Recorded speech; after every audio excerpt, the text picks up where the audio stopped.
Hello everyone, this is Sapna Singh and welcome to the channel do educate.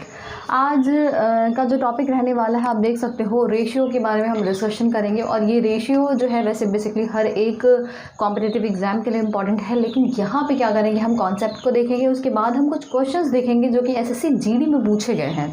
इससे क्या होगा, इससे आपको एक आइडिया लग जाएगा कि कैसे क्वेश्चन एग्जाम में पूछे गए हैं एसएससी जीडी के। तो ये आपके लिए काफ़ी हेल्पफुल सेशन होने वाला है। तो रेशियो की अगर बात करते हैं, रेशियो मतलब होता है, अगर इसको हिंदी में बात किया जाए तो इसको बोलते हैं अनुपात। ठीक है, इसको क्या कहते हैं, अनुपात। तो अनुपात का मतलब क्या होता है, अनुपात का जो साइन होता है वो कुछ इस तरीके से होता है, दो डॉट करके हम इसको दिखा देते हैं और इसको हम कहते हैं कि अनुपात। अगर ऐसा कुछ लिखा हुआ आता है, अगर कोई ऐसा सिंबल आपको देखने को मिलता है क्वेश्चन में, इसका मतलब क्या है, ये अनुपात का सिंबल है, ये रेशियो का साइन है। अब क्वेश्चन क्या बनता है या अनुपात होता क्या है वो सबसे पहले समझ लेते हैं। तो अगर कोई दो नंबर्स है या सेम यूनिट की चीज़ें हैं, दो नंबर कह लो या दो सेम यूनिट की चीज़ें हैं, जैसे कि या कोई भी मान लो ए है, बी है, सी है, डी है, ठीक है, इस तरीके से अल्फ़ाबेट्स दिए हुए हैं। तो इनमें अगर रेशियो अगर लगाया जाए, तो अगर इसको लिखना हो, दो चीज़ों को कंपैरिजन किया जाए ए और बी में, तो हम इसको लिख सकते हैं ए अनुपात बी। सी और डी में कंपैरिजन करना हुआ तो इसको लिख सकते हैं सी अनुपात डी। अगर नंबर है 2 है 4 है, अगर बोल दिया जाए इन दोनों का अनुपात निकालिए या इन दोनों को कंपेयर करिए, तो कंपेयर कैसे करते हैं, अनुपात का साइन लगा के 2 अनुपात 4। ठीक है, उन दोनों के बीच में एक तरीके से रिलेशन को शो करता है कि कौन एक दूसरे से कितना ज़्यादा या कितना कम है। आप इसको चाहो तो इसको काट सकते हो, तो ये 2 कितनी बार में जाएगा, यहाँ पे 1 हो जाएगा और यहाँ पे 2, यानी कि 1:2। 2 और 4 में कितने का अनुपात है, 1 अनुपात 2 के बराबर का अनुपात है। ठीक है, तो ये चीज़ क्लियर हो गई। अब जैसे कि अगर मान लीजिए क्वेश्चन में अगर कभी पूछ लेता है, अगर ऐसा कुछ हो गया कि 2 गाय हैं, ठीक है, और 6 गाय है, 6 गाय है, इनका अनुपात निकालना है, तो आप क्या करोगे, इसी तरीके से लिख दोगे, क्योंकि इधर भी गाय है इधर भी गाय है, तो आप इसको कर सकते हो। लेकिन इधर गाय हो और इधर दूसरी कोई यूनिट हो तो वो चीज़ नहीं चल पाएगी। जैसे कि अगर मान लेते हैं यहाँ पे 1 सेंटीमीटर है, 1 सेंटीमीटर, और यहाँ पे एक तरीके से लिख दिया इन्होंने, या आप 100 सेंटीमीटर इसको लिख दो, इधर हो गया 100 सेंटीमीटर, और बोल रहा है 1 मीटर का अनुपात आप निकालो। 100 सेंटीमीटर और 1 मीटर के बीच का अनुपात निकालो, या फिर कह सकता है इन दोनों को कंपेयर करके आप बताओ कि कौन ज़्यादा या कौन कम है। तो 100 सेंटीमीटर है, यहाँ पे यूनिट अगर आप देखोगे तो यहाँ पे सेंटीमीटर है और यहाँ पे मीटर है। इसका मतलब क्या है कि आपको दोनों में कभी भी मीटर और सेंटीमीटर एक साथ आप कंपेयर नहीं कर सकते। आपको क्या करना होगा, दोनों यूनिट को सेम ले आना पड़ेगा, या तो आप इसको सेंटीमीटर में बदल दो या तो आप इसको मीटर में बदल दो, यही हो सकता है। सेम चीज़ लाने के लिए आप क्या करोगे, या तो खुद वैसा बन जाओ या तो उसको अपने जैसा बना दो। ठीक, तो यहाँ पे क्या है कि अगर सेंटीमीटर है मीटर है, तो यहाँ पे अगर ये 100 सेंटीमीटर हो गया तो 1 मीटर में कितने सेंटीमीटर होते हैं, 1 मीटर में कितने सेंटीमीटर होते हैं, तो यहाँ पे क्या हो जाएगा 100 सेंटीमीटर।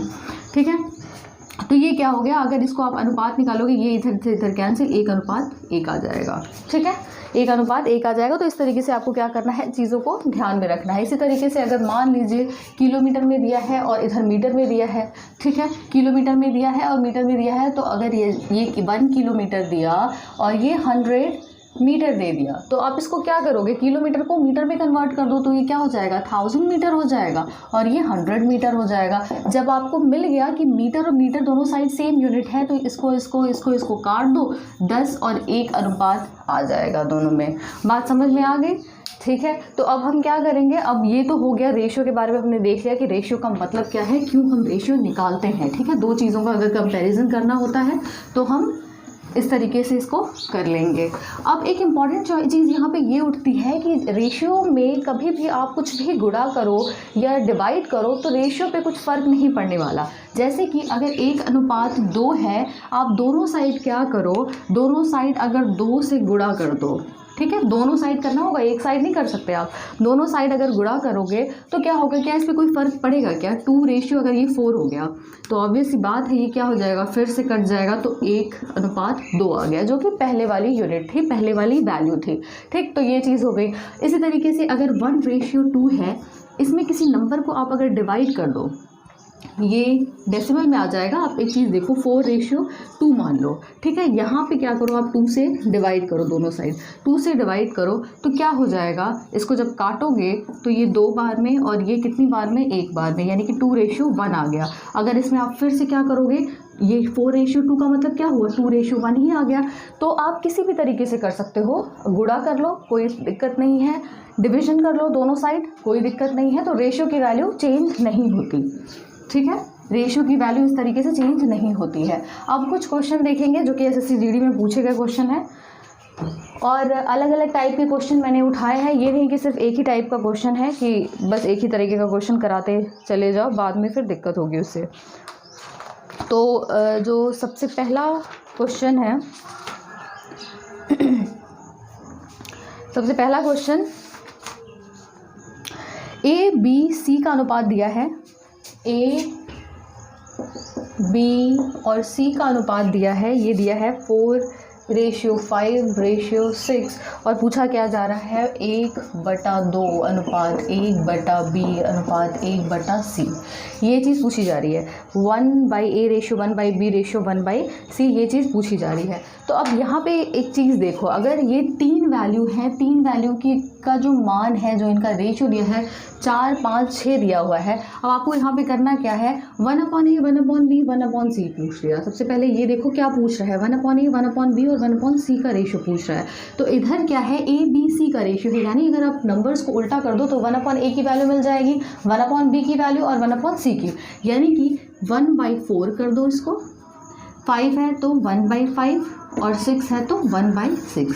तो ये क्या हो गया, ये आ गया, ठीक है, ये आ गया। लेकिन अगर आप ऑप्शन देखो तो ऑप्शन में कुछ आपको ऐसा नहीं दिखेगा। ऑप्शन में आपको ऊपर मतलब बटे के फॉर्म में नहीं दिया है। बटे के फॉर्म में नहीं देने का मतलब क्या है, अब आपको क्या करना होगा, ऐसे क्वेश्चन में आप एलसीएम ले सकते हो। 4, 5, 6 का आप क्या करो, एलसीएम ले लो। 4, 5, 6 का एलसीएम लेके उसके बाद इसको सॉल्व करो, या फिर आप डायरेक्टली ऐसे कर सकते हो, ये जो 4 है 4 को गायब कर दो, 5 और 6 का गुणा करो, तो ये क्या हो गया 30। अब b की वैल्यू लिखनी है तो b को गायब कर दो, इन दोनों का गुणा कर दो, 6 और 4 का, तो 6 और 4 का गुणा करोगे कितना आ जाएगा, 20 आ जाएगा, सॉरी 24 आ जाएगा, ठीक है।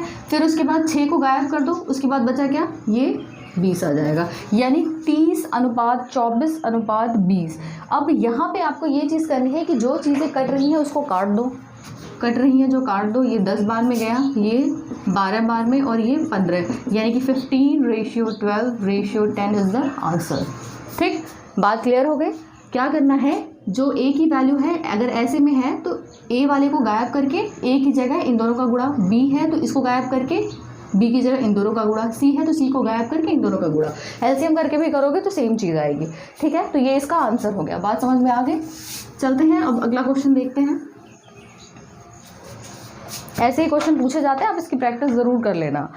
अब अगला जो क्वेश्चन है, यहाँ पे एक्स वाई का अनुपात दिया हुआ है, थोड़ा ध्यान से देखिएगा। एक्स वाई का अनुपात दिया है, कितना है 7:5, ठीक है। वाई जेड का अनुपात दिया है, वाई और जेड का जो रेशियो है 7:11 है। एक्स वाई जेड का रेशियो पूछ रहा है, एक्स वाई जेड का रेशियो पूछ रहा है। तो अब यहाँ पे क्या करना है, आप एक चीज़ देखो, यहाँ पे ऐसे क्वेश्चन बहुत पूछे जाते हैं, बहुत पूछे जाते हैं, तो आप इसको ज़रा ध्यान से देखो। एक्स वाई का रेशियो है, वाई जेड का रेशियो है, एक्स वाई का रेशियो है, वाई जेड का रेशियो है। पूछ क्या रहा है, x अनुपात y अनुपात z। तो सबसे पहले जैसे मैंने लिखा है x y y z, ऐसे उतार लो। सबसे पहले x लिखा, y लिखा, फिर नीचे वाली लाइन से y लिखा और z लिखा, क्योंकि इसी सीक्वेंस में दिया हुआ है, हमें इसी सीक्वेंस में लिखना, दिया किसी भी सीक्वेंस हो हमें लिखना इसी सीक्वेंस में है, ठीक। x y लिखा, फिर y z। तो x की वैल्यू क्या हो गई, ये 7 और 5। फिर यहाँ पे क्या है, y z मतलब क्या हो गया 7 और ये 11। अब क्या करेंगे, इसका इसमें गुणा, इसका इसमें गुणा, इसका इसमें गुणा, ठीक है। इसका इसमें गुणा, ये गुणा है, ये भी गुणा है और ये भी गुणा है। तो ये क्या हो जाएगा, 7 और 7 का जब आप मल्टीप्लिकेशन करोगे यू विल गेट 49। फिर उसके बाद 5 7 35 और उसके बाद 11 5 55। तो ये क्या हो गया, x अनुपात y अनुपात z की वैल्यू आ गई, ठीक है। x अनुपात y अनुपात z की वैल्यू आ गई, यानी कि सेकंड जो ऑप्शन है सॉरी सेकंड नहीं, जो फर्स्ट ऑप्शन है यही इसका करेक्ट आंसर है। ठीक है, फर्स्ट ऑप्शन जो है वही इसका करेक्ट आंसर है। तो इस तरीके से करना है। अब यहाँ पे एक क्वेश्चन और पूछा जा सकता है, किस तरीके से कि एक्स वाई जेड का अनुपात। अब यहाँ पे पूछ सकता है आपको एक्स और जेड का अनुपात। तो आप क्या करो, एक्स और जेड का अनुपात अगर पूछ लिया, इफ़ अगर ऐसा होता है तो ये तो आंसर खत्म हो गया। एक्स और जेड का अनुपात अगर पूछता है तो एक्स की वैल्यू क्या है यहाँ पे 49, जेड की वैल्यू क्या है 55। ठीक है, बात क्लियर है। इसी तरीके से वाई और एक्स का अनुपात पूछता है तो वाई की वैल्यू क्या है 35, एक्स की वैल्यू 49। एक्स वाई जेड का अनुपात आपने निकाल दिया, तो बाकी आप दोनों में से किसी का भी अनुपात निकाल सकते हो। बात समझ में आ गई। तो ये एक्स अनुपात जेड इस तरीके से निकाल लोगे। अब अगला सवाल देखते हैं। ये तो हो गया थोड़ा सा दूसरे टाइप का क्वेश्चन। अब अगला देखते हैं।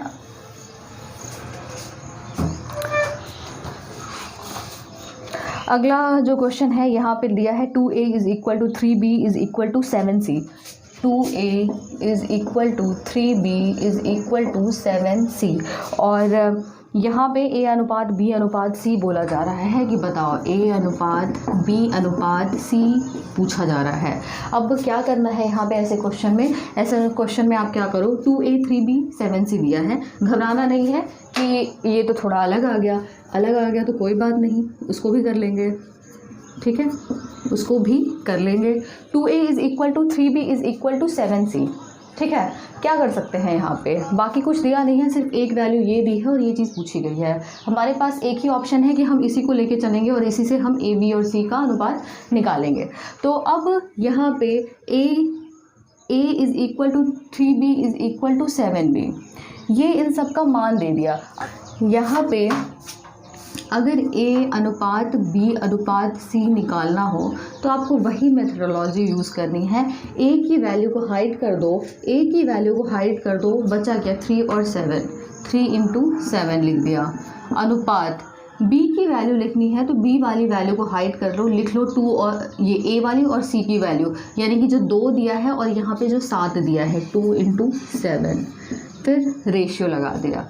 अब c जो है c वाली वैल्यू हाइड कर दो 2 इंटू 3, बस हो गया क्वेश्चन।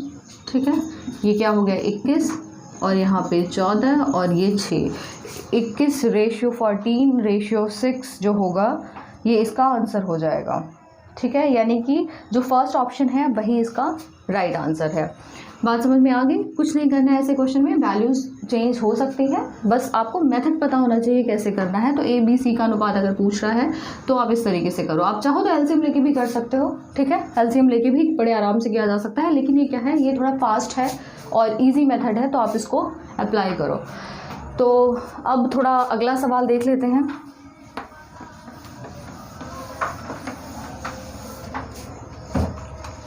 अगला सवाल जो है उसमें दिया है कि x का 30% और y का 40% समान है, तो y और x का क्या होगा, मतलब उनका अनुपात क्या होगा। तो x का 30% लिख लेते हैं सबसे पहले, x का 30% और y का 40% इज़ इक्वल टू y का 40%। इज़ इक्वल टू मैंने खुद से नहीं लगाया, ये क्वेश्चन में बोला गया है। ठीक है, ये क्वेश्चन में बोला गया है कि x का 30% और y का 40% समान है, तो y और x का अनुपात क्या होगा। y अनुपात x पूछ रहा है, y अनुपात x यहाँ पे पूछा जा रहा है। तो y अनुपात x का मतलब क्या है, जब आपको एक कंडीशन दे दी है, और दूसरी चीज़ पूछ ली है, तो इसी कंडीशन को सॉल्व करके हमें क्या मिलेगा, ये चीज़ मिलेगी। ठीक है, 2 इक्वेशन तो है नहीं, एक ही इक्वेशन है, तो इस इक्वेशन को सॉल्व करने की कोशिश करते हैं। तो x का 30% का मतलब क्या होता है, गुणा मतलब multiplication. 30% 30 divide by 100 is equal to y का मतलब हो गया फिर से गुणा 40% मतलब डिवाइड बाई 100%, मतलब परसेंट, पर मतलब क्या होता है डिवाइड, और सेंट, ये सेंट मतलब क्या हो गया 100। ठीक है, इसलिए हम इसको इस तरीके से लिखते हैं। अब यहाँ पे जो चीज़ें कट सकते हैं, ये 0000 इधर से कट गया, ये 00 इधर से कट रहा है। 3x is equal to 4y हमारे पास आ गया। अब पूछ रहा है y और x का अनुपात, यानी कि आप इसको लिख सकते हो 4y is equal to 3x, यानी कि y बाई x, y को इधर रहने दो, x को इधर ले आओ, इज इक्वल टू 3/4, यानी कि y और x का जो अनुपात होगा वो 3:4 होगा। ठीक है, 3:4 होगा, यानी कि जो थर्ड ऑप्शन है यही इसका राइट आंसर है। बात समझ में आ गई। आप इसको थोड़ा शॉर्ट भी कर सकते हो। शॉर्ट कैसे करते हो, देखो उसका क्या है, आप खुद अपने दिमाग को इसमें लगाना होगा। शॉर्ट ट्रिक कोई बहुत ज़्यादा नहीं होती, कुछ कुछ होती हैं शॉर्ट ट्रिक्स, लेकिन हर जगह आप शॉर्ट ट्रिक नहीं अप्लाई कर सकते। ठीक, तो इस चीज़ को आप ज़रा समझो कि इसको आप और ईजी तरीके से कैसे कर सकते हो। अब ये जो मैंने क्वेश्चन किया है यहाँ पे, ये जो क्वेश्चन किया है, अब इसको आप 2 लाइनों में कर सकते हो। जैसे कि ये x का 30%, y का 40%, परसेंट से परसेंट कैंसिल हो गया, दोनों तरफ परसेंट है, कैंसिल हो गया, 0 से 0 कैंसिल हो गया, तो 3x is equal to 4y, तो y अनुपात x इज इक्वल टू कितना हो जाएगा, यहाँ पे 3 है, 3:4। ये इसका क्या हो गया, आंसर हो गया। 2 लाइन का था क्वेश्चन, 2 लाइन में कर सकते थे। ये समझाने के लिए थोड़ा लंबा प्रोसेस अप्लाई किया था, या एक एक स्टेप आप कह सकते हो। मैंने एक एक स्टेप लिख के दिखाया है। यहाँ पे क्या किया है, मन में थोड़ा कैलकुलेट किया, जो सामने दिखा वैसे कर दिया, और बस आंसर आपके पास आ गया। ठीक, तो ये सारे एग्जाम में पूछे हुए क्वेश्चन है, SSCGD में पूछे हुए क्वेश्चन है, तो आप एक बार इसको देखो, रिवाइज करो। मिलते हैं नेक्स्ट क्लास में, और नेक्स्ट क्लास में भी हम क्या करेंगे, कुछ चीज़ों को देखेंगे, बाकी कुछ टॉपिक्स हैं इसमें वो भी कवर करेंगे, जिससे कि आपको एग्ज़ाम में एग्ज़ाम आपके लिए ईजी हो और आपको समझ में आए। और मिलते हैं नेक्स्ट क्लास में। Thank you so much.